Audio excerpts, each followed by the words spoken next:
She wasn't supposed to be seen. That was the first rule of her job. Clean before they arrive. Disappear before they notice. But that night, she didn't disappear fast enough.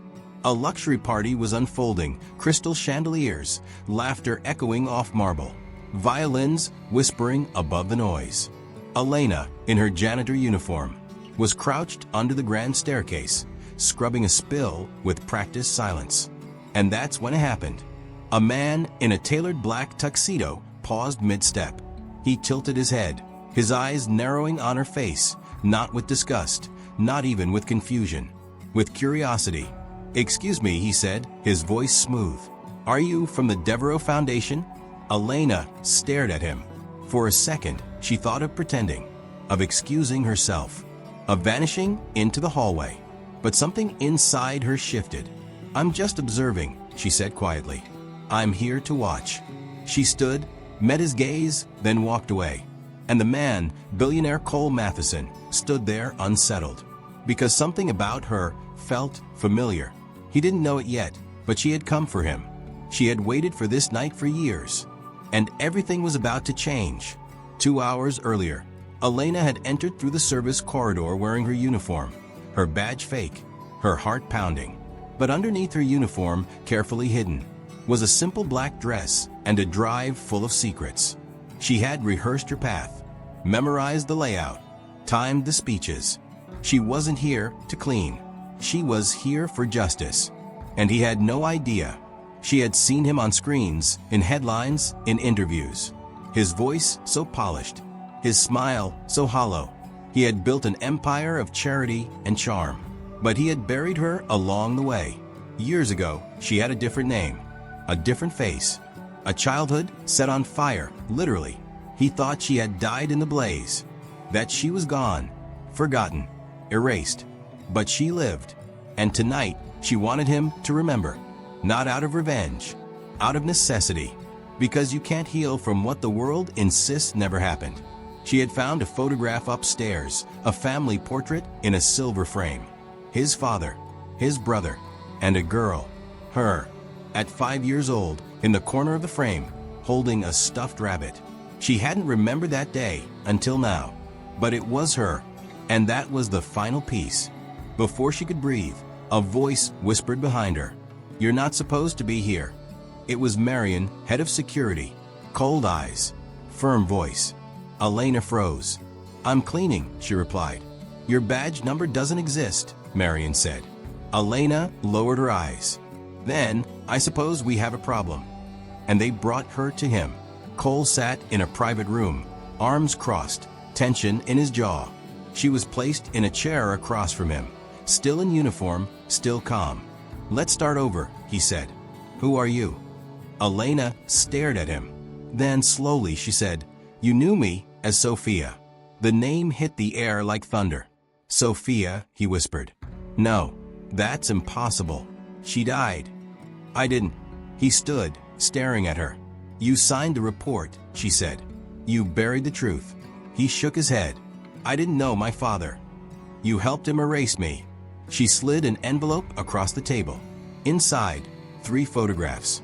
One of her as a child, one of the fire damage, one of a signed document. Cole Matheson. He looked like he had seen a ghost. "I was just a child," she said. "But I heard things. Things about the orphan fund, about fake donations, about people paid to look away."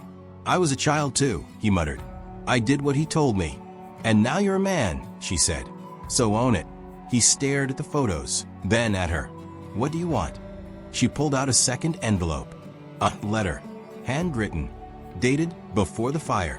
In it, his father admitted the girl had overheard something she shouldn't have, that they needed to remove her quietly before she spoke. She wasn't just a burden, Elena said. She was a threat. And then silence. She stood up. "I don't want your money. I don't want an apology."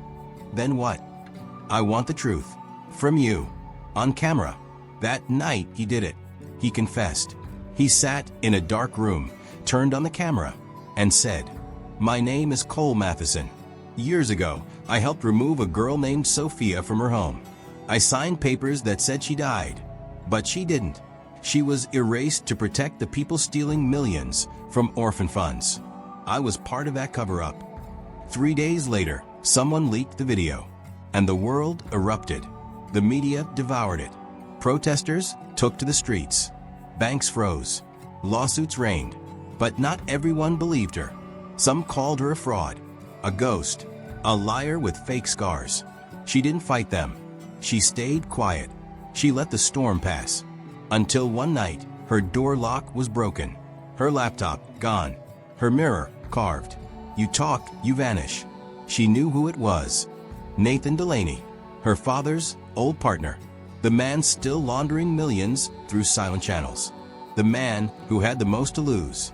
And the man who now wanted her dead. She packed her things and vanished again, just like she had done 100 times before. But this time, she wasn't hiding. She was hunting. She met Cole in a motel outside the city. His face was gaunt, his voice low. "They're coming," he said.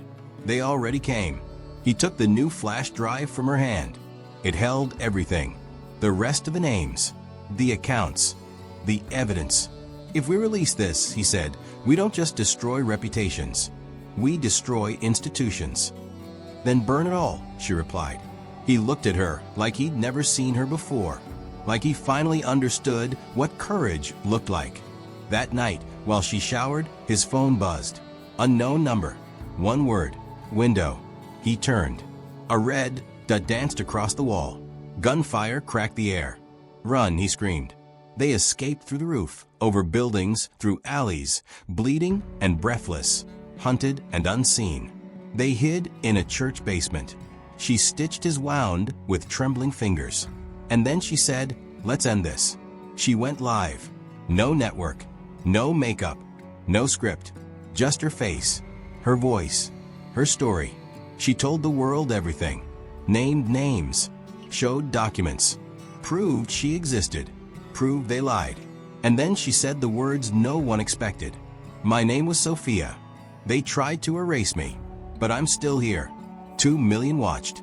Judges resigned. Files reopened. The empire cracked. And Nathan Delaney vanished. No one could find him. But she knew better. Some men don't disappear. They reload. Weeks later, in a quiet cafe across the ocean, a woman approached her. Sharp suit. No smile. "You've made enemies," the woman said. "I've had worse," Elena replied. She handed Elena a card. No name, just a number. "Call if you want protection or war." The woman left. And for the first time in her life, Elena didn't feel afraid. She felt seen. She stepped outside into the sunlight. Her name was no longer a secret. Her silence was no longer a prison. And her story was just beginning. If you've ever been silenced, erased, or told that your truth was too inconvenient, remember Elena. Because sometimes justice doesn't come in a courtroom. It comes from the one person who refuses to stay quiet. Subscribe, share, and speak louder than the ones who tried to shut you down.